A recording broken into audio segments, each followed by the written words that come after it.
I was at the very first Los Angeles Creative Mornings about 8 years ago, I think it was. And I put it like that evening on my like goals for life to do this and to be up here one day, and here I am. So wow, thank you so much. So when I got the call earlier this month, or the email, to see if I was interested in talking up here, I sort of was like, Creative Mornings, yes. I didn't even skip a beat. I didn't want to think. And then it was like almost a footnote. Oh, and you know, there's always topics that, and it's surreal. And I was like, shit, I gotta fill a topic, and like I can't just talk about social media or talk about creativity or talk about how to get a book deal or talk about all these kind of like lady bossy things I'm used to talking about. And so I was like, okay, but this is good.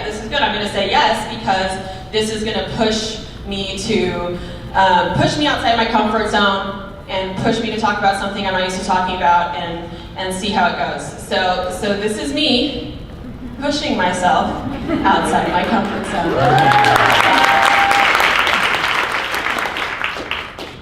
So I'm going to start talking a little bit about myself, a subject I know fairly well.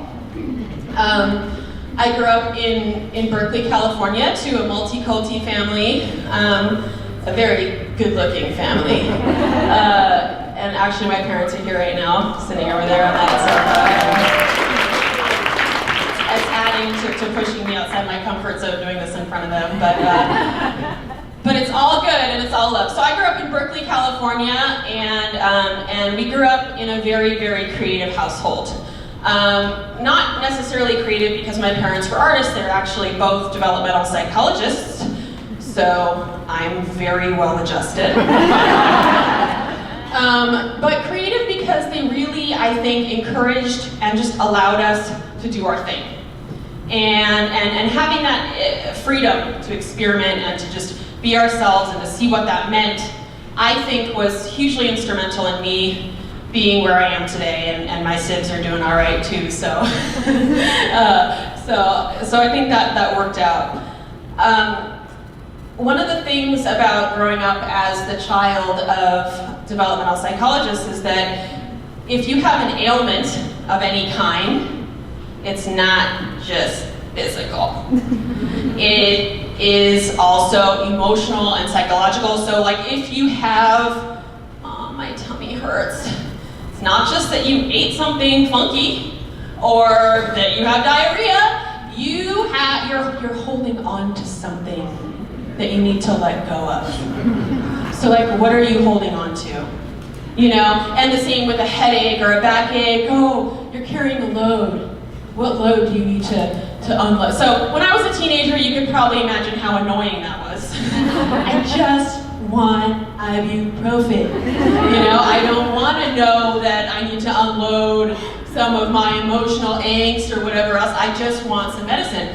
However, growing up, what I didn't know then and what I'm starting to understand now is that thinking about your body and what's going on in your body in terms of what's also maybe going on in your life or with yourself emotionally can have many ramifications, I think positive ramifications, about how you think about yourself and how you think about when things are going well or when you feel good and you start trying to understand why, or when you don't feel good and you need to unpack why.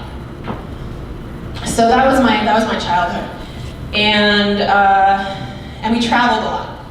And travel was a really, really big and important part of my upbringing. My grandmother was a travel agent, and every year she would send us itineraries in the mail with like, you know, where we were going and every detail, what was happening. And we went to Mexico, we went to Indonesia, and we went all over Europe, and we went over the States and Canada. And we traveled all over the place, and that was a really, really big and important part of my upbringing. We spent almost a year living outside of Bern, Switzerland, in a very little town called Murten or Moha, and it Switzerland is a quadrilingual country. So I got to learn a new language or two while we lived there, and once again learned what it meant to push myself outside my comfort zone. I was 13, I went to the public school out there. I was learning German, High German as they call it in school. I was learning Swiss German on the streets of Mora. And you know, there was and it was just like this whole thing, and I realized when I got home, even at that age, at 13, that learning a new language is dope. Like it was more than a language. It was all of a sudden I had a new way of seeing the world. Because things, when you learn them in context in a different place, mean different things. And are any of you guys bilingual or trilingual or quadrilingual here? So do you guys have that experience where there are certain words that just can't really be translated into English?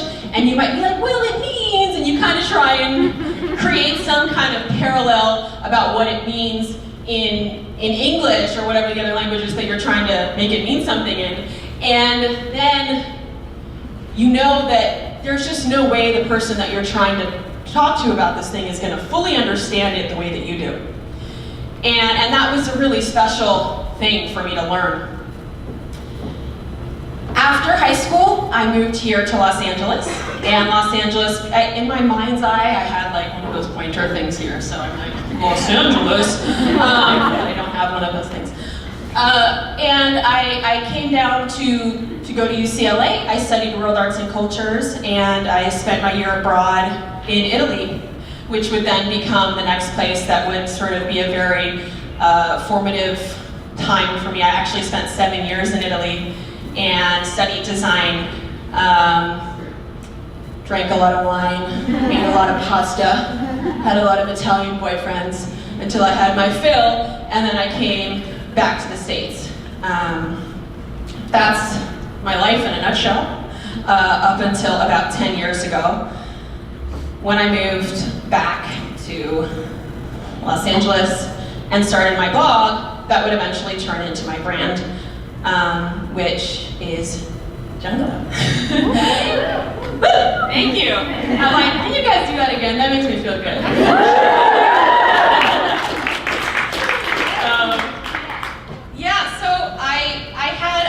Lots of different experiences when I lived in Europe and then 2 years in New York.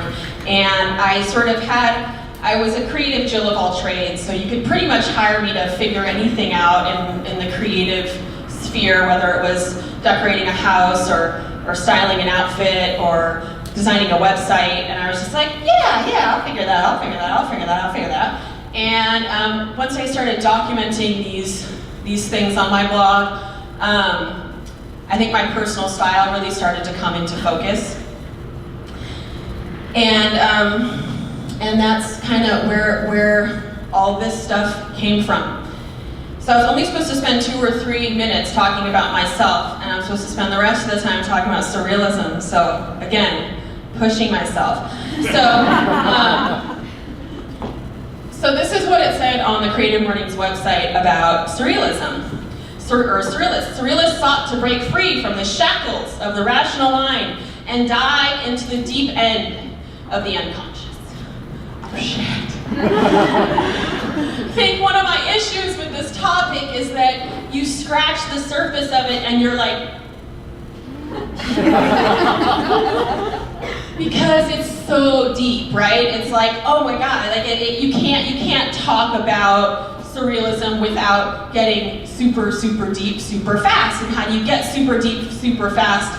And how do you talk about it, in a compact amount of time without sort of all of a sudden grappling with who am I, where am I, what am I doing here, kinds of questions.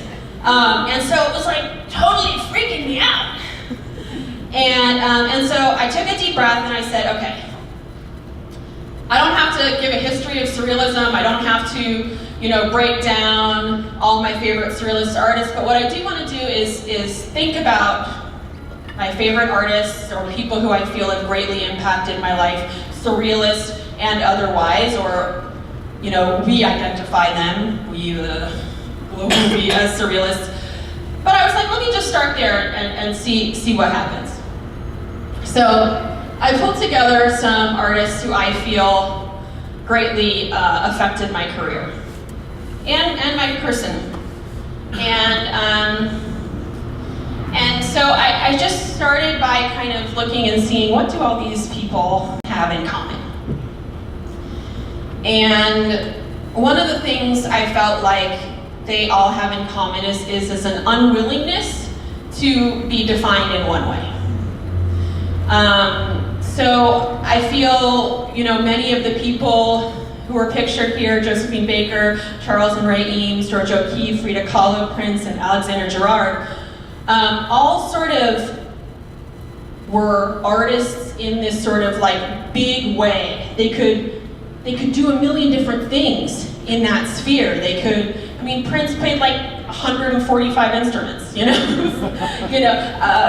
Frida Kahlo, let me just read you guys some quotes, and that'll help me break it down. So I pulled some of my favorite quotes that I felt exemplified sort of certain things that I love about each of these artists. Josephine Baker says, "I wasn't really naked.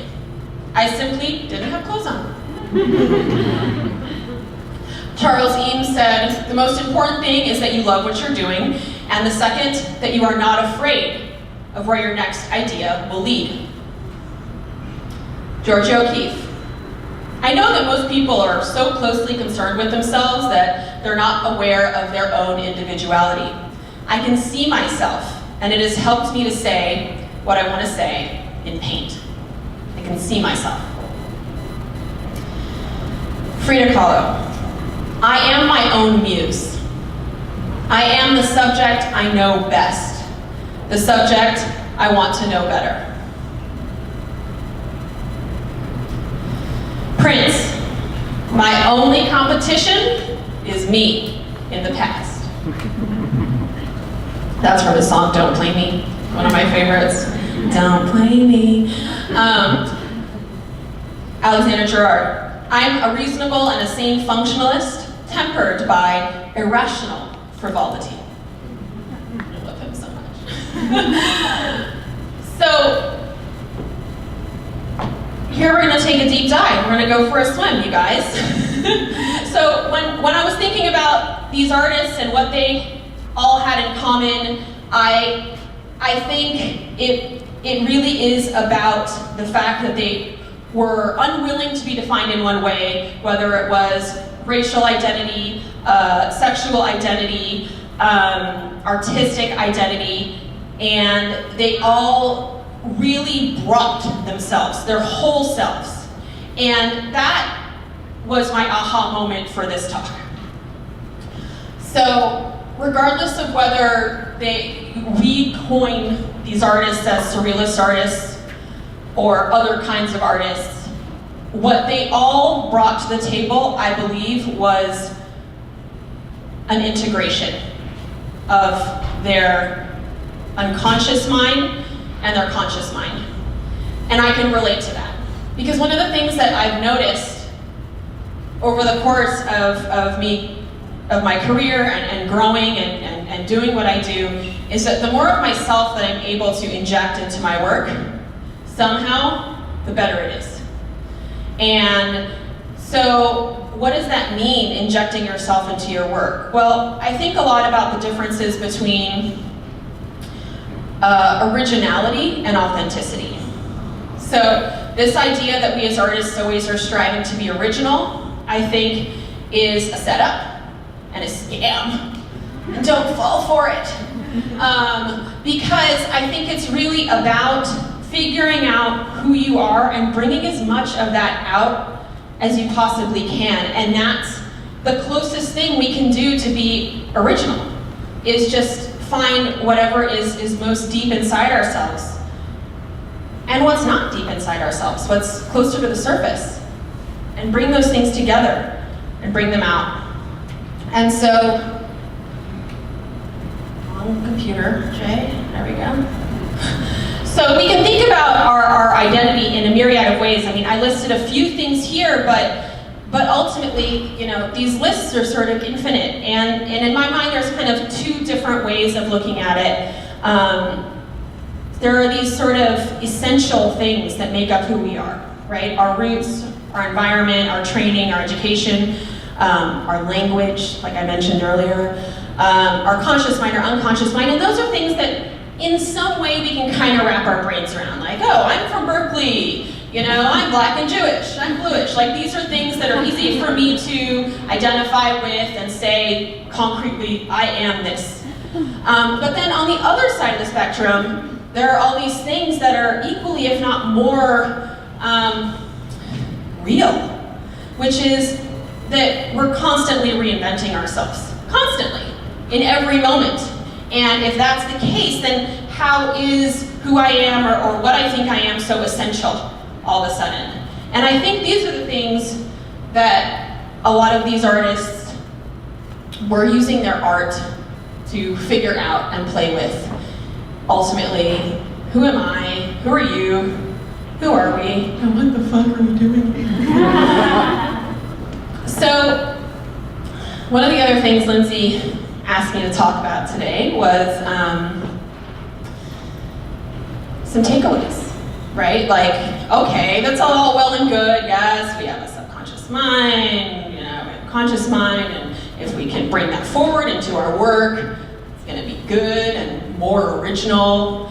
But like, how do I express that? And I think that it's different for everybody. For me, as an artist, as a designer, it's really important for me to not be in my head too much. And so I do a lot of different exercises to try and get myself out of my head a little bit.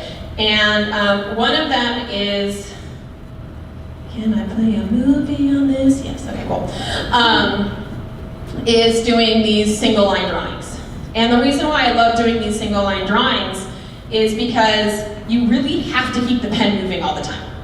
And because you have to keep the pen moving all the time, you don't have time to stop. Oh, go back. Go back. You don't have time to stop and think about how it's going to come out, what you really want to make. Like, you just have an instant, and then you have to keep moving. You have to keep moving. You have to keep moving. And those kinds of exercises help me to bring up what's deep inside. And it might be different for you. It might be yoga or swimming or being in nature or, whatever, smoking weed, like whatever your thing is. We all have it, and we just have to figure out what those things are. And maybe it's different things in different moments, or maybe it's a person. Maybe, like Prince, it's you in the past. I don't know what it is for you. But kind of figuring out what these exercises are that help you get out of your head, I think, will be very instrumental in sort of integrating those two sides of yourself. All right, where are we at? I love those drawings, by the way. Every time you post it. Oh, thanks. They're really fun. If you haven't ever tried it, I highly recommend trying the single line drawings. It's really, really fun. All right. So I think it's one thing when we're talking about drawings or things that are very close to you. I also practice home decor, and that's a big part of what I do. And for me, this as well is playing with both the conscious mind and the unconscious mind. And my designs can get surreal sometimes, and I love it because I love being in a place where whatever it is that you're doing or wherever it is that you are or whoever it is that you're with, they make you stop and think, or they make you smile for a second, or there's something that is unexpected that gives you a moment of surprise and delight. And so in my design work, I use color a lot to help with that. And one example of that is in the bathroom, that's on the left. The colors and the design for this bathroom were designed from an experience of jumping in Lake Tahoe. Have any of you guys been to Lake Tahoe? It's like the bluest blue you've ever seen in your life. I couldn't believe how blue the water was. It was just really tripping me out. It looked thick, and it was like so rich and so invigorating and so refreshing. And so when I was designing this bathroom, I said, that's the feeling I want to have. When I go into the bathroom, I want it to feel like I'm jumping into Lake Tahoe. And so we got that cerulean blue, like that blue color that's at Lake Tahoe, and we brought those vibes. And so for me, integrating yourself into your work and understanding the experiences that you've had that brought you to where you are today, and thinking about things like, what colors do to me in what way? Like, what do they do to me? What do these textures do to me? What do these smells do for me? Where do they bring me? Where do they help me go? And for me, that is really what surrealism is about. It's about bringing to the surface things that are buried, and then inviting other people to experience them as well, in forms of art. So I've been experimenting a lot with art lately, and painting and drawing, and doing more and more of that. And when I first started, I don't know if there's anyone in the room that's been following me on Instagram for more than like 5 or 6 years, but I had a series for a long time of flower portraits. It was called Face the Foliage, and it was much like the line drawings that I'm doing now, a creative practice. It was like something I could do anywhere. I could just pick up some dried leaves off the ground at the restaurant where I'm having coffee and arrange them into faces with dried leaves and twigs, and it just kind of blew my mind how expressive they were.